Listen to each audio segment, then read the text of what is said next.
Itu ketika pertama kali ditunjukkan oleh Dr. Sigit Sunarta tahun 2022 di kampus Unas Gajah Mada. Yang terakhir lucunya, oleh Rektor UGM tidak berani ditampilkan lagi.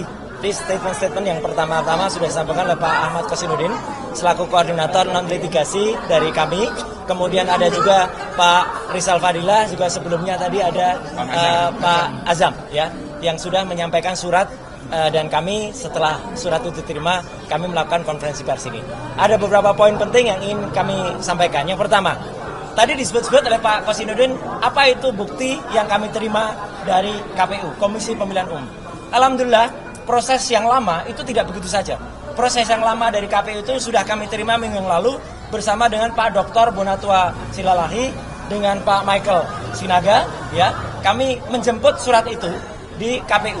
Karena tidak hanya KPU sebenarnya, kami mengirimkan itu ke 8 institusi. Termasuk diantaranya KPU Pusat, KPU DKI Jakarta, KPU Solo, dan beberapa tempat lain. Termasuk juga ke ANRI, ya, Arsip Nasional Republik Indonesia dan tempat lain.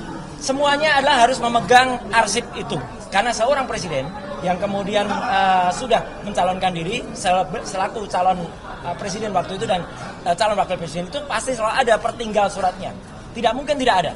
Dan analisis kami adalah menggunakan analisis yang sudah pernah digunakan penampakan itu ketika pertama kali ditunjukkan oleh Dr. Sigit Sunarta tahun 2022 di kampus Unas Gajah Mada. Yang terakhir lucunya, oleh Rektor UGM tidak berani ditampilkan lagi. Padahal itu penampilan pertama. Penampilan kedua adalah ketika seorang kader partai, ya, partai gajah itu ya, partai yang nggak punya ijazah itu, ya, itu menampilkannya di akun Twitter, di akun X pada tanggal 1 April 2025. Hanya justru dialah justru sebenarnya, meskipun yang ditampilkan itu adalah asli, tapi dia yang harus kenakan sebenarnya pasal 32 atau 35 Undang-Undang ITE. Karena dia membuat tidak tepatnya gambar itu, dibuat miring. Tidak miring, dibuat miring itu berarti dia melakukan rekayasa. Apapun itu, gambar-gambar itu adalah similar. Ya, similar itu mirip. Akhirnya yang mirip itu kemudian kami cross-check dengan penampilan dari Barreskrim. Jadi yang kami gunakan sebagai bukti sahih adalah yang ditampilkan Barreskrim, meskipun itu hanya berupa fotokopi dan terlipat. Tapi meskipun berupa fotokopi dan plat, itu ditampilkan di institusi resmi milik negara, yaitu Barreskrim. Itu kemudian kita analisis, kita perbandingkan dengan tampilannya, dan kita analisis dengan temuan ketika kami ke KPU menerima langsung itu dari KPU, dan itu sudah saya periksa juga sebelum saya berangkat kemarin ke Solo dan ke Malang, ya, itu adalah identik. Artinya apa? Hasil penelitian kami dalam buku setebal 700 halaman, Jokowi's Paper, dia mengatakan 99% ijazah itu palsu. Berarti kesimpulannya, apa yang dikumpulkan oleh Jokowi di KPU dan insya Allah di tempat-tempat lain adalah palsu juga. Jadi itu yang paling penting, 99,9% ijazahnya adalah palsu. Dengan demikian, maka kami sangat menghormati, mengapresiasi apa yang disampaikan oleh mantan Kabar Eskrim, ya, Pak Susno Dwaji, dalam acara di salah satu TV bersama dengan Pak Herman, Pak Herman, yang mengatakan kasus di Polda Metro Jaya harus dihentikan karena tidak sesuai dengan apa yang karena ijazahnya tidak terbukti asli. Kalau ijazahnya palsu, berarti apa? Berarti pasal pencemaran nama baik, apalagi penghinaan, fitnah itu juga tidak ada. Justru kasus yang ada di Barreskrim ini harus dibuka kembali. Maka surat itulah tadi. Jadi nyambung ya kronologinya. Surat itu tadi yang diberikan. Dan ini saya tambahkan sedikit ya. Alhamdulillah saya barusan saja hari Jumat yang lalu dari kota Solo. Solo itu kota tempat, dan di Solo itu kami berada di Kertopuran, daerah tempat, dan kami berada di Gedung Umat Islam, ya, itu gedung yang sangat bersejarah, perkembangan umat Islam dekat Keraton Surakarta di Ningrat, ya, di kawasan Baluarti. Kami mengadakan bedah buku, diikuti oleh ratusan orang, ada sekitar hampir 300 orang, dan sukses. Dan di kota Solo yang kami tadinya khawatir, wah jangan-jangan kami menang penolakan, tidak sama sekali. Justru di sana masyarakat mengeluhkan, mulai dari saya turun di bandara, ya, sampai dengan kemudian kami makan sate, ya, di satu tempat, ya, itu semua masyarakat mengeluhkan, bahkan masyarakat minta tanda tangan, minta bukunya kemudian ditandatangani lagi dan lain sebagainya. Dari Solo perjalanan saya jalan darat ke Malang.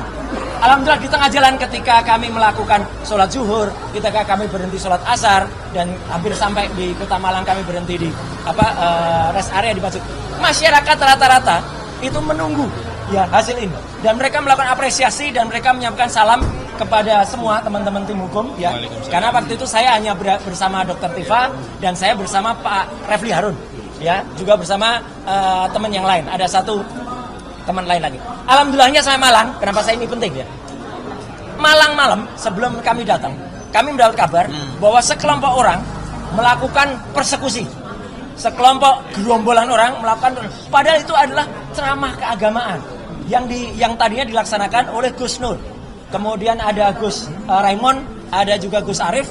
Itu dibubarkan, dijaga oleh mereka pada malam hari itu. Jadi nggak boleh. Ini jahat sekali. Ini benar-benar jahat. Padahal kami sudah mendapat izin. Ya, akhirnya malam hari itu juga kami ke Polres dibantu salah satu, hanya bergerak sendiri-sendiri. Ya, kami kemudian sampai kepada Polres dan kami sampaikan bahwa apa yang kami lakukan itu sudah sah. Alhamdulillahnya ini yang harus diketahui ya, karena narasi yang beredar kami dibubarkan.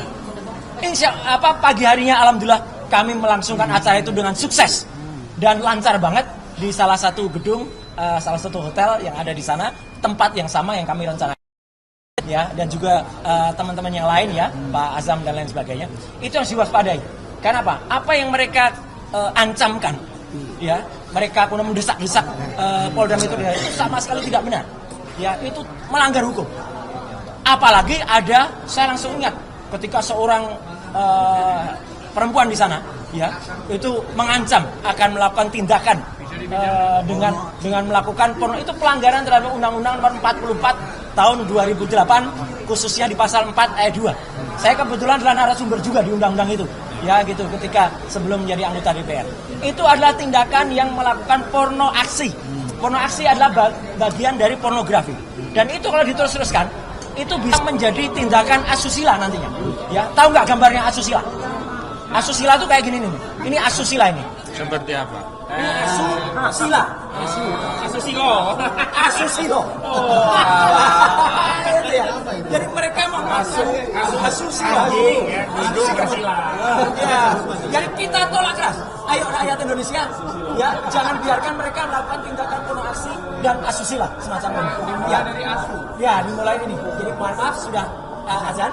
Jadi kita sampaikan kami melakukan tindakan yang terstruktur dan terukur, kami sampaikan surat dan insya Allah kami mohon doa restunya rakyat Indonesia. Mari kita teruskan masalah ini di Barreskrim dan kemudian yang ada sampai ke pengadilan di Barreskrim. Tapi yang sesuai dengan ada yang himbauan dari semua termasuk mantan Kabar Reskrim yang ada di Polda Metro Jaya harus di SP3. Sekian, terima kasih. Wassalamualaikum. Salinan dari KPU dikasih. Jadi itu kabar bohong ya. Kalau ada orang-orang yang oh iya, itu nanti kita berikan sebagai salah satu info. Oke. Nah ini ya. Meskipun ini kami pertanyakan, ada beberapa kok ditutupi. Jadi uji konsekuensinya itu lagi kita bersurat lagi dengan Pak Bonatua dan Mas Michael itu yang ada di belakang sana. Kita lagi pertanyakan dan apalagi ini legalisasinya ini kan tahun 2019. Kita bersurat juga untuk yang legalisasi tahun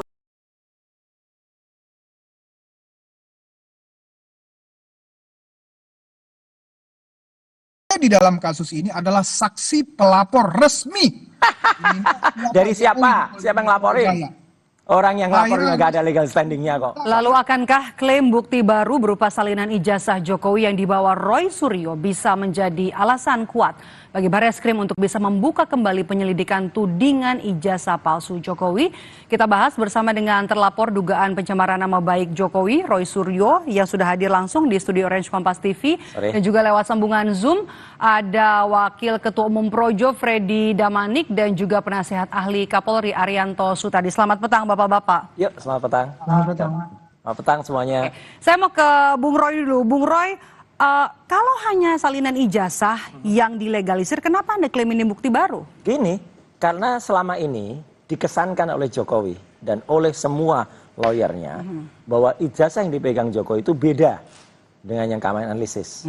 Dan kami dituding telah melakukan rekayasa terhadap ijazah, telah mengubah ijazah itu, bahkan kami dituduh dengan pasal 32-35. Saya yang membuat pasal 32 dan 35 itu ketika di DPR dalam Undang-Undang ITE. Jelas betul kalau pasal itu memang hanya bisa digunakan untuk orang merekayasa suatu alat bukti atau barang bukti. Tadinya benar menjadi tidak benar atau sebaliknya, tadinya tidak benar menjadi benar. Nah, ternyata setelah kami lakukan, kami dapatkan resmi dari Komisi Pemilihan Umum ya pada minggu yang lalu, barangnya adalah seperti ini yang ada, dan ini adalah similar, tapi ternyata tidak hanya similar, sudah juga kami cek ini identik dengan apa yang kami teliti sebelumnya. Jadi ini sudah 4 kali keluar. Pertama kali keluar Sigit Sunarta tahun 2022. Kemudian kedua kali keluar oleh postingan saudara Dian Sandi PSI. Itu yang harusnya malah kena karena dia harusnya gambarnya tegak begini, dia miringkan begini, kemudian difoto. Jadi itu ada cacat distorsi. Itu harusnya yang kena. Kemudian dikeluarkan lagi oleh Bareskrim ketika gelar perkara yang pertama tanggal 22 Mei. Jadi dari mana sisi ini kalau ini bukti baru? Bukti baru adalah bahwa yang selama ini dikesankan kan selalu lawyernya bilang, Mbak Maidau. Itu nggak benar, ijazahnya nggak kayak gitu. Coba mana ijazah aslinya nanti keluar, nanti kan ada perbedaan. Setelah kami lihat ini sama dan kemudian di sini jelas juga jasnya di atas cap, ya. Ya udah, berarti ini adalah bukti selama ini dan ini 99% adalah yang sudah kami teliti secara ilmiah bahwa itu palsu. Oke. Anda kekeh ya kalau ini Anda klaim sebagai bukti baru. Bukti baru yang bisa digunakan kembali, jadi tidak lagi kita harus menunggu ijazah yang katanya dipegang oleh Jokowi. Sama aja, mau lihat ijazah itu ya sama dengan ini. Respons Anda, Bang Freddy. Ya, terima kasih. Jadi saya termasuk yang sering ya menyampaikan bahwa analisa Mas Roy dan kawan-kawan ini adalah berdasarkan ya data atau dokumen yang tidak jelas, bahasa saya dokumen yang ini apa Mas? Asal ngomong aja. Jalanan. Nah, itu yang saya sampaikan. Saya tidak pernah menyampaikan bahwa seperti kata Mas Roy tadi, ya bahwa bukti dokumen mereka itu berbeda dengan. Ya Anda juga nggak punya legal standing kok di kasus ini. Mau ngapain? Ngomong apa aja juga nggak ada gunanya. Mengatakan bahwa tahan dulu Mas Roy. Yang mereka analisis adalah dari dokumen yang tidak jelas. Bukan berarti sekarang mereka katakan mendapat dokumen dari KPU, ya berarti ijazah Pak Jokowi palsu seperti yang mereka katakan. Justru seandainya pun dokumen itu benar, tahan dulu Bung Roy. Artinya bahwa legalisir itu ada aslinya, kan begitu.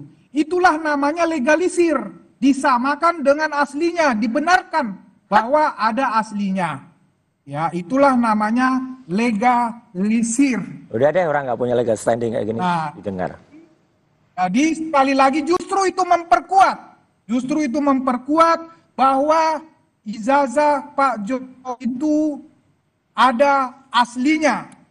Ya, bagus, sangat bagus ini untuk pembuktian. Legal standing Anda apa? Polda Metro Jaya. Nggak punya legal standing, ngomong aja ngaco aja. Oke, Bung Freddy, saya mau ke Bung Roy dulu. Bung Roy, kan tadi seperti yang disampaikan oleh Bung Freddy, kalau dilegalisir artinya kan ada aslinya begitu ya. Jadi palsunya di mana? Ya, nggak usah ngomong legal standing. Freddy ini nggak punya legal standing di kasus ini. Kalau yang ngomong ini ada lawyernya Pak Jokowi, saya hormati dan kita dengarkan.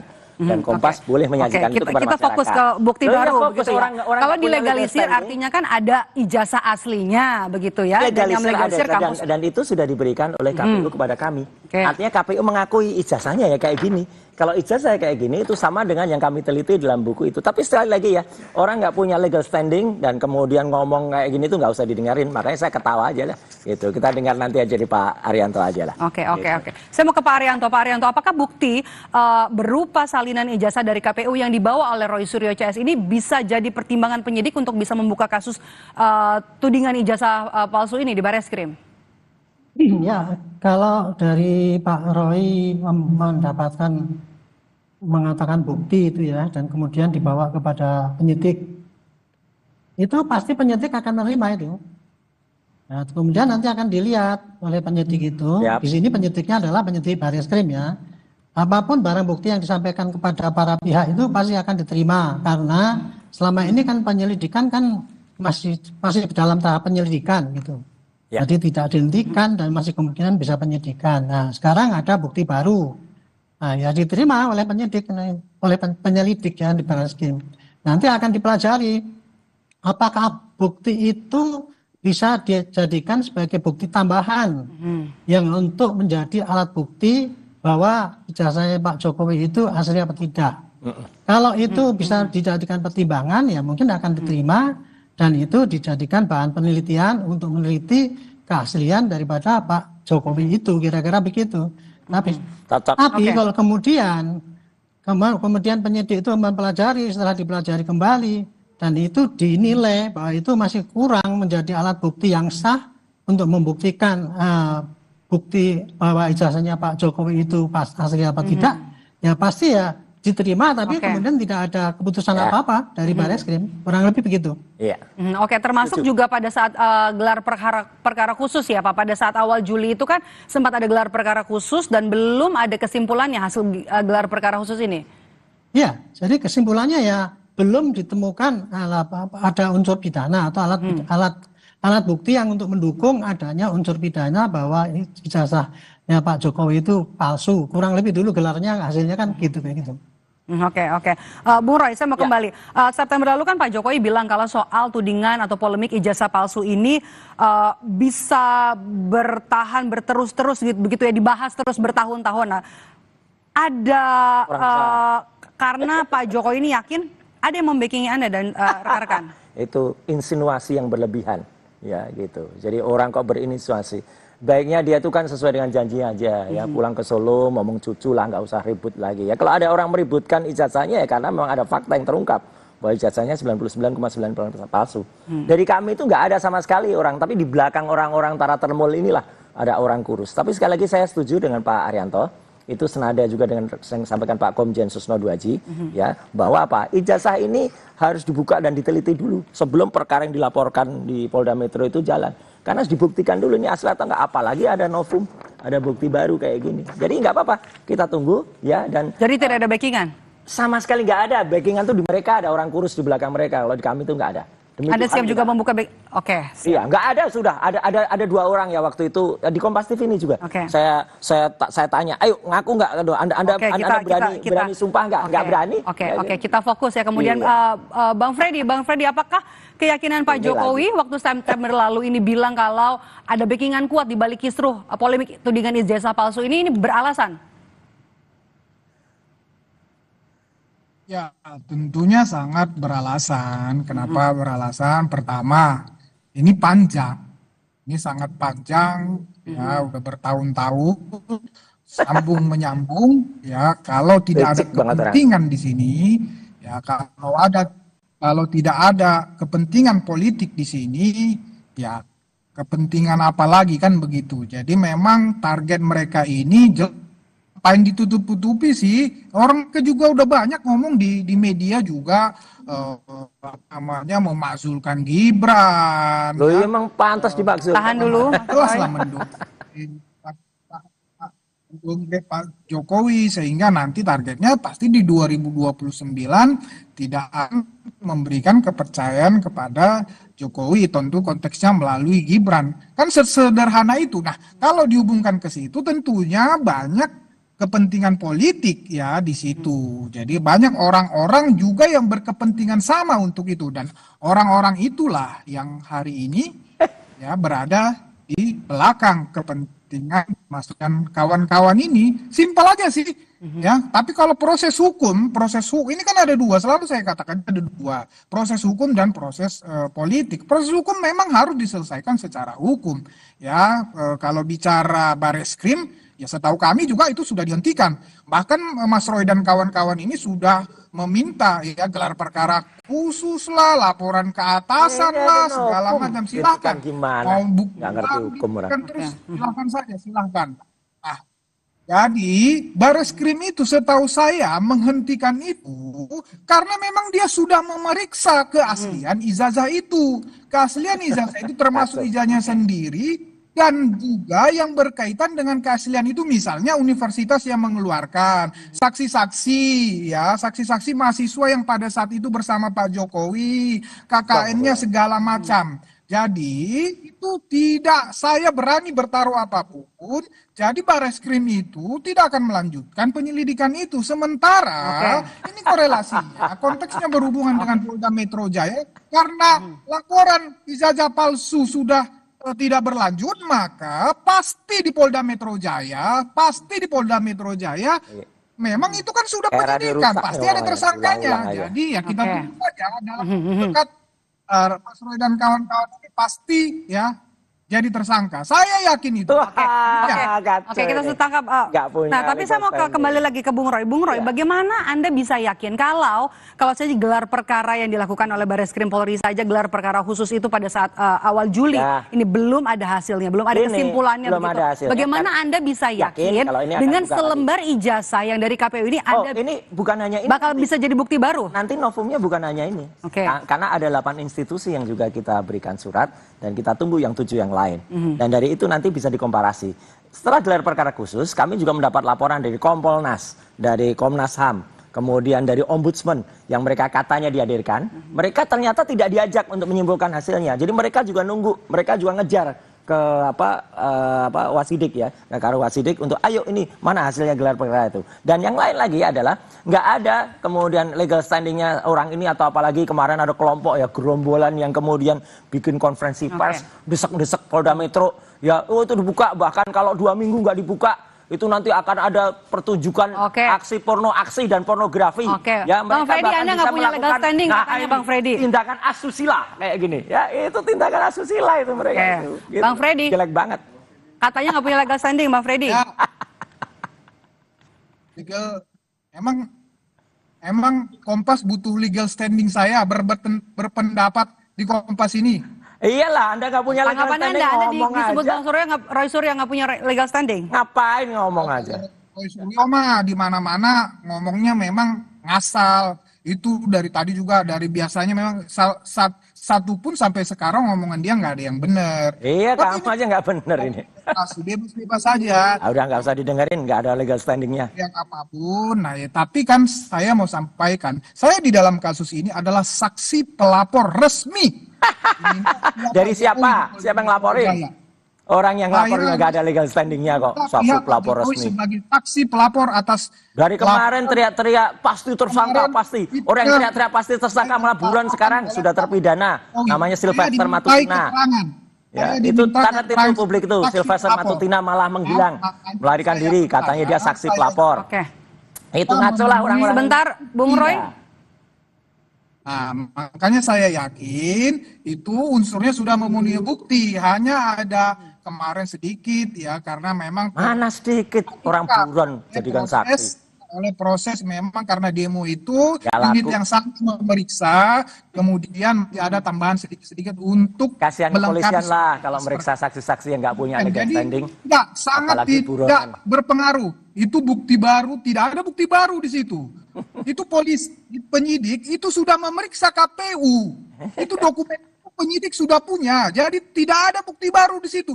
Justru itulah yang Masyarakat Indonesia menyaksikan ketololan Anda, Mas. Laporan di Mabes Polri Kasihan Roy. Anda. Ya. Oke. adalah tidak memenuhi unsur pidana, makanya itu dihentikan. Jadi Baik, kita sudah dapat poin ya, Bung Kelompok Freddy. Anda itu bukti yang nggak itu punya. sudah diperiksa Tuh. oleh penyidik Melakukan Mabes tindakannya. Polri, penyelidik Mabes Polri. Demikian, Mbak. Oke, saya ke terakhir ke Pak Arianto. Pak Arianto, biar ini kisruhnya tidak berlama-lama, kemudian juga memberikan kejelasan kepada publik, apa yang harus dilakukan oleh polisi? Penyelidikan di Polda Metro Jaya ini kan kesannya lama, sejak kasus ini naik sidik sampai sekarang belum ada penetapan tersangka. Ya, saya tadi kebetulan sudah tanya sama penyidiknya, katanya saya apakah ada hambatan atau ada perintah untuk menghentikan? Tidak, proses masih tetap berjalan terus. Siap. Ya, mudah-mudahan bisa cepat selesai. Itu. Jadi proses di Polda Metro sesuai dengan rencana tetap berjalan, hanya karena kemarin karena ketabrak dengan demo yang banyak sekali itu sehingga para penyidiknya nggak bisa bekerja di sini. Dan sekarang setelah urusan yang demo-demo itu selesai, ini bisa meneruskan kembali. Dan diharapkan katanya sih penyidikan itu bisa segera selesai. Itu kurang lebih jawabannya. Oke, bisa segera selesai dan juga memberikan kejernihan atas kasus tudingan ijazah palsu Presiden ke-7 Republik Indonesia Joko Widodo. Terima kasih sudah bergabung bersama kami Pak Arianto, Bang Freddy dan juga Bung Roy Suryo Terima kasih dan di jangan Kompas sampai mereka Petang melakukan tindakan hari ini. asusila.